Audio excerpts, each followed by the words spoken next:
Bapak, Ibu, Saudara-saudari terkasih, salam dalam kerahiman Tuhan. Yakinlah bahwa Yesus sangat mencintai saya, Anda dan kita semua. Pernahkah Bapak, Ibu, Saudara-saudari membayangkan bahwa di dalam suatu gereja terdapat gedung gereja yang lain pula? Mungkinkah ini terjadi? Dan faktanya hal ini memang sungguh terjadi, yaitu Gereja Santa Maria Ratu Para Malaikat di Porciuncula, Italia. Tentu saja ini adalah sesuatu yang istimewa dan unik. Bayangkan sebuah gedung gereja terdapat di dalam gereja. Gereja ini menjadi semakin istimewa terutama karena sejarahnya dalam kaitan dengan santo yang cukup terkenal di dalam gereja kita, yaitu Santo Fransiskus Assisi. Jadi dulu Santo Fransiskus Assisi di awal pertobatannya mendengar suara Tuhan yang berbicara kepadanya, "Pergilah dan perbaikilah gerejaku yang hampir roboh ini." Hal ini pada mulanya dimengerti oleh Santo Fransiskus sebagai pesan untuk memperbaiki fisik gereja yang memang sudah cukup memprihatinkan kala itu. Karena itulah Fransiskus memperbaiki sekian gereja yang hampir roboh, dan salah satunya ialah Gereja Santa Maria Ratu Para Malaikat Porciuncula di daerah Italia. Gereja Santa Maria Ratu Para Malaikat kala itu dilihat oleh Fransiskus sungguh memprihatinkan. Gereja ini adalah gereja tua yang berada di wilayah para biarawan Benediktin. Konon, gereja itu merupakan salah satu gereja dengan nilai sejarah yang cukup berharga. Ada yang mengatakan bahwa gereja itu didirikan pada abad keempat oleh para pertapa dari Tanah Suci di bawah arahan Paus Liberius. Ketika membangun gereja itu, para pertapa ini menempatkan sebuah batu yang diambil dari makam Santa Maria di lembah Josafat, Palestina. Dan gereja itu menjadi gereja penziarahan sejak awal gereja. Fransiskus prihatin akan kondisi gereja itu kala itu. Dan ia pun berjuang untuk memperbaiki gedung gereja itu dengan tangannya sendiri. Fransiskus dengan sepenuh hati memperbaiki gereja yang hancur karena sudah lama tidak terawat dan tertinggalkan itu. Usahanya memperbaiki gereja itu adalah juga sebagai tanda cintanya kepada perawan Maria yang menjadi pelindung gereja itu. Setelah selesai merehab gereja itu, Fransiskus pun mendirikan sebuah pondok kecil di samping gereja Santa Maria Ratu Para Malaikat. Di sana ia tinggal dan berdoa. Beberapa waktu kemudian, mulailah sekian orang menyatakan diri ingin bergabung dan menjadi pengikut Santo Fransiskus dalam cara hidup sebagai saudara, melayani orang kecil dan sakit serta tersingkirkan. Dengan demikian Ordo Fransiskus yang cukup berkembang hingga saat ini sebenarnya dimulai dari gereja kecil dan sederhana ini.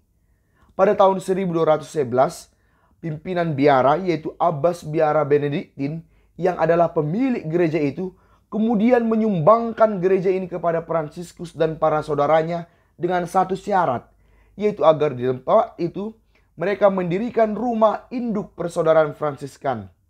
Berdampingan dengan gereja Porciuncula, didirikan pula lah rumah Fransiskan pertama yang terbuat dari lumpur dicampur dengan jerami.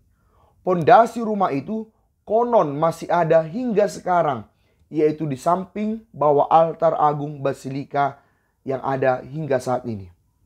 Gereja Maria Ratu Para Malaikat menjadi semakin penting karena berbagai peristiwa lain. Di gereja inilah Fransiskus menerima Santa Clara yang pada malam Minggu Palma lari dari rumahnya untuk mengikuti cara hidup Fransiskus. Inilah awal mula Ordo Putri-Putri Miskin Claris, para pertapa kemiskinan yang ada hingga saat ini. Sebagai markas para saudara Fransiskan, maka di Porciuncula ini pula lah terjadi perkumpulan, diskusi, dan refleksi dari para saudara Ordo Fransiskan sejak awal. Bahkan Porciuncula menjadi sangat penting karena Fransiskus menjelang akhir hidupnya memang meminta agar ia dibawa ke gereja itu kembali dan di sanalah ia meninggal dunia. Di akhir hayatnya Fransiskus menyatakan salah satu wasiat pentingnya yaitu agar para saudara Fransiskan sampai kapanpun harus selalu melindungi, menjaga dan memelihara gereja Porciuncula. Karena memang di gereja inilah persaudaraan dengan semangat aslinya kemiskinan dan persaudaraan didirikan. Semoga dengan menjaga gereja itu sampai kapanpun, maka semangat asli dari persaudaraan miskin Fransiskan tetap hidup. Saking pentingnya, Fransiskus menyatakan, jangan sekali-kali kamu meninggalkan gereja itu. Jika kamu diusir dari pintu yang satu, masuklah kembali dari pintu yang lain. Tentu ini sangat unik, karena di satu sisi kita mengenal Fransiskus sangat ketat dalam kemiskinan, di mana ia tidak terikat pada harta dunia apapun. Tetapi terkait dengan gereja Porciuncula, Fransiskus justru bersikeras untuk memiliki dan jangan pernah melepaskan gereja ini. Pada masa selanjutnya, yaitu pada tahun 1500-an, Paus Pius kelima kemudian membangun gereja besar di wilayah itu, yaitu sebuah basilika megah. Maksudnya ialah agar basilika yang besar itu melindungi 3 tempat penting, yaitu gereja Porciuncula, lalu pondok di mana Fransiskus dulu wafat, dan kemudian runtuhan rumah pertama para saudara Fransiskan. Dengan demikian, terjadilah bahwa ada gereja di dalam gereja, yaitu gereja Porciuncula yang asli dulu, yang kecil dan lebih mirip kapel sebenarnya, dinaungi oleh gereja yang lebih besar, yaitu Basilika Maria degli Angeli. Menurut legenda, konon lantunan suara para malaikat sering terdengar dari dalam gereja Porciuncula ini. Basilika yang besar ini pernah rusak karena gempa bumi. Karena memang wilayah tempat itu rentan dengan gempa. Namun yang menarik ialah justru gereja tua, yaitu gereja asli Porciuncula, tetap tegak kokoh berdiri. Meskipun kubah basilika yang ada di atasnya beberapa kali terjatuh dan mengenai gereja itu. Penghormatan akan kapel Porciuncula ternyata bukan hanya terjadi di Italia maupun Eropa. Lihat saja, sebagai penghormatan atas gereja ini, maka ada satu kota penting di dunia ini yang sebenarnya diinspirasi oleh nama gereja ini, yaitu kota Los Angeles di California, Amerika Serikat. Nama Los Angeles merupakan nama pendek dari nama asli kota yang didirikan oleh para misionaris Fransiskan dari Spanyol. Jadi aslinya Los Angeles adalah menyatakan Los Angeles de Porciuncula, terkait dengan gereja di Porciuncula. Gereja ini menjadi sangat penting juga karena menjadi gerbang kehidupan kekal. Apa maksudnya?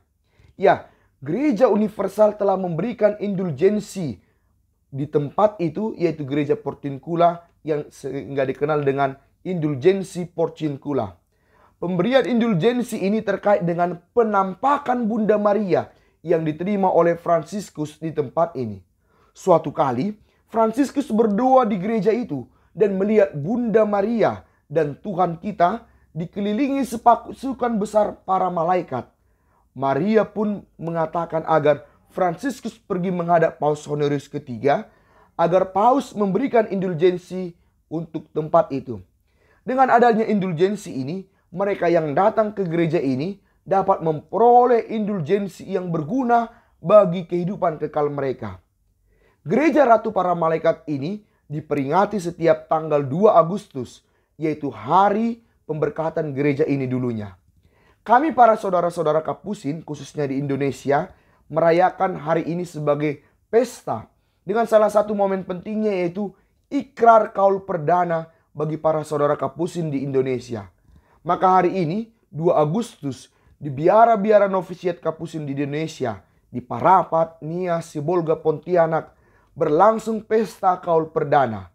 Semoga teladan dan doa Maria Ratu Para Malaikat menyemangati para saudara muda Kapusin untuk menghidupi kaul-kaul yang mereka ikrarkan.